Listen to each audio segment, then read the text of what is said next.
നബി സല്ലല്ലാഹു അലൈഹി വസല്ലമ തങ്ങളുടെ ജനനത്തെപ്പറ്റി വിവിധ അഭിപ്രായങ്ങൾ രേഖപ്പെടുത്തിയതിനു ശേഷം ബഹുമാനപ്പെട്ട ഇമാം ഖസ്തലാനി റളിയല്ലാഹു അൻഹു പറയുന്നതായി കാണാം.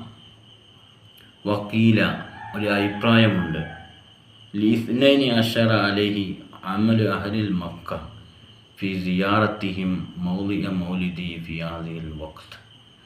നബി സല്ലല്ലാഹു അലൈഹി വസല്ലമ തങ്ങൾ 12-നാണ് ജനിച്ചത് എന്നതുകൊണ്ടുള്ള തെളിവ് മഹാനവറുകളുടെ അഭിപ്രായമനുസരിച്ച് പറയുകയാണ്.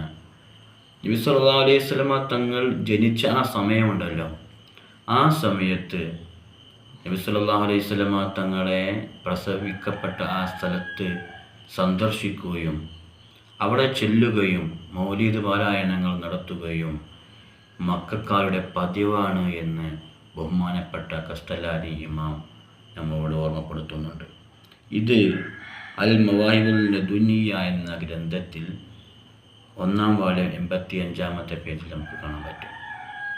എന്നാൽ ചരിത്ര പണ്ഡിതന്മാർ പറയുന്നുണ്ട്, റബീഉൽ അവ്വൽ മാസത്തിൽ ഒരു തിങ്കളാഴ്ച ദിവസമാണ് മുത്തുനബി ജനിച്ചത് എന്നതിൽ യാതൊരു സംശയവും ഇല്ല.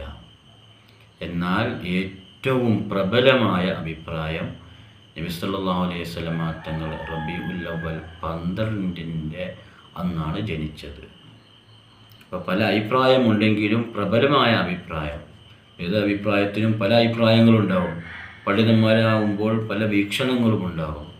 എന്നാൽ ഏറ്റവും പ്രബലമായ അഭിപ്രായം ഉണ്ടാകും. അത് ഷാഫി മദ്ഹബിലുണ്ടാകും, ഹനഫി മദ്ഹബിലുണ്ടാകും, 4 മദ്ഹബിലും ഉണ്ടാകും. എന്നതുപോലെ മുത്തുനബി സല്ലല്ലാഹു അലൈഹി വസല്ലമ ജനിച്ചത് പല അഭിപ്രായങ്ങളും ഉണ്ടെങ്കിലും പ്രബലമായ അഭിപ്രായം അനുസരിച്ച് റബീഉൽ അവ്വൽ 12-നാണ്. ഇതും ഹദായിഖുൽ അൻവർ എന്ന ഗ്രന്ഥത്തിൽ ചരിത്ര പണ്ഡിതന്മാർ പറയുന്നതായി നമുക്ക് കാണാൻ സാധിക്കും. അപ്പോൾ ഏതായാലും റബീഉൽ അവ്വൽ മാസം മുത്തുനബിയെ സ്മരിക്കേണ്ട മാസമാണ്. മുത്തുനബിയുടെ മൗലിദ് ധാരാളം പാരായണം ചെയ്യേണ്ട മാസമാണ്. ധാരാളം മൗലിദുകൾ പാരായണം ചെയ്യേണ്ട മാസമാണ്. ധാരാളം സലാത്തുകൾ ചൊല്ലേണ്ട മാസമാണ്. അള്ളാഹു നമുക്ക് തൗഫീഖ് നൽകി അനുഗ്രഹിക്കുമാറാവട്ടെ. അസ്സലാമു അലൈക്കും വറഹ്മത്തുള്ളാഹി വബറകാതുഹു.